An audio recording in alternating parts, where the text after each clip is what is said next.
guys, let's take a look at this week's internet weather. These are the top 10 most probed ports for the past week. In number 1, you see TCP port 23, that's Telnet. 80 ICMP follows, that's ping. 445 TCP is SMB. 22 TCP is up by 1 slot, swapping with 1433. Those are SSH and Microsoft SQL Server, respectively. 3389 has not moved anywhere. That's remote desktop protocol. 80 TCP is up 4 slots. We'll take another closer look at that in just a second. That's a regular old HTTP traffic. 443 is SSL TLS.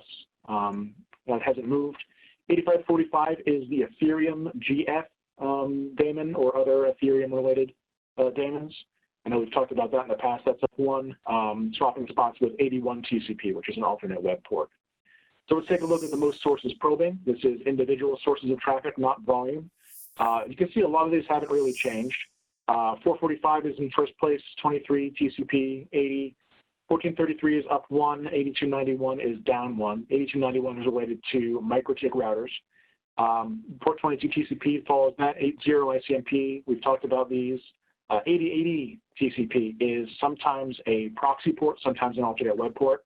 Hard to tell just the port number, but it's some sort of web-related traffic most likely. 00 ICMP is echo response or echo reply. That's a response to a ping. And the last one at the bottom of the list, number 10, is 53 UDP. That's DNS, and that is down by 1 spot. Taking a closer look, port 80 TCP, which is HTTP. The last 30 days, they did have a major spike back on the 23rd. That was a single source in the US targeting a very small IP range, but with significant scan traffic. So that is the reason for that one glitch. But you can see it's pretty spiky overall. I mean, it seems like it's a pretty varied port. People will scan it for all sorts of reasons. I do not know for what reason this particular range was scanned, but someone was super interested in it. I wanted to bring up some ports that did not make it to the top 10, but did trip our alarming for this past week. 5501 TCP is apparently registered to Oracle DB Enterprise Management Console. I'm not positive that's exactly the software that's being scanned here. The sources are from Egypt, Mauritius, and Puerto Rico, among others, but those are the primary sources. And you can see there's been a couple of spikes in the last 30 days for this port. It is very interesting to me to see that the scanning sources are all in the same IP ranges. Sometimes that means someone has rented out a large swath of IP space just for scanning in some sort of virtual private service server range. Sometimes it means you've got a whole bunch of IoT devices that have been compromised and are all being used. And sometimes you see a geographic locus of a certain model, a certain brand, or a certain vulnerable device. What's going on here, I'm not exactly sure. But it is one to keep an eye on because the traffic has been spiky the last couple of weeks. And one more I wanted to mention is it was very strange to see these two ports show up with such high spikes.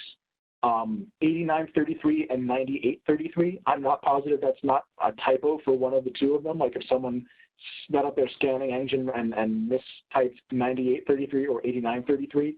But you can see that there have been several scans for these ports. I don't know what they represent. I'd love to know. It's definitely interesting. And it didn't seem to have a particular geographic location behind it. I mean, it just seems like it's a large amount of scanning. So what this is right now is a mystery. I'd love to hear from any of our viewers if they have any ideas as to what these ports represent and what might be the target of this scanning. But it was significant enough to make it to one of our alerts. So Matt, these scanning IPs, are they typically looking at a specific range, or is it across the address space, or both? Does it kind of depend on the? If we typically see a large number of hosts scanning for a port, it's also typically widespread.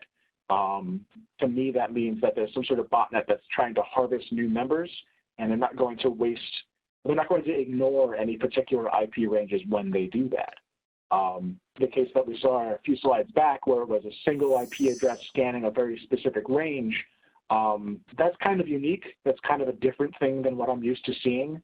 But it doesn't mean it can't break the records or get into our alerting systems because of the volume of traffic that it created. But typically, yes, when you see a botnet scan like this, they may ignore certain ranges because they have some feeling that they're going to alert somebody of their presence, like a research company or maybe a particular government they don't want to anger. But in general, botnets are trying to get as wide a population into that scanning as they can so they can keep adding new members. No, looks like one more day on the internet, right? Yeah, pretty much.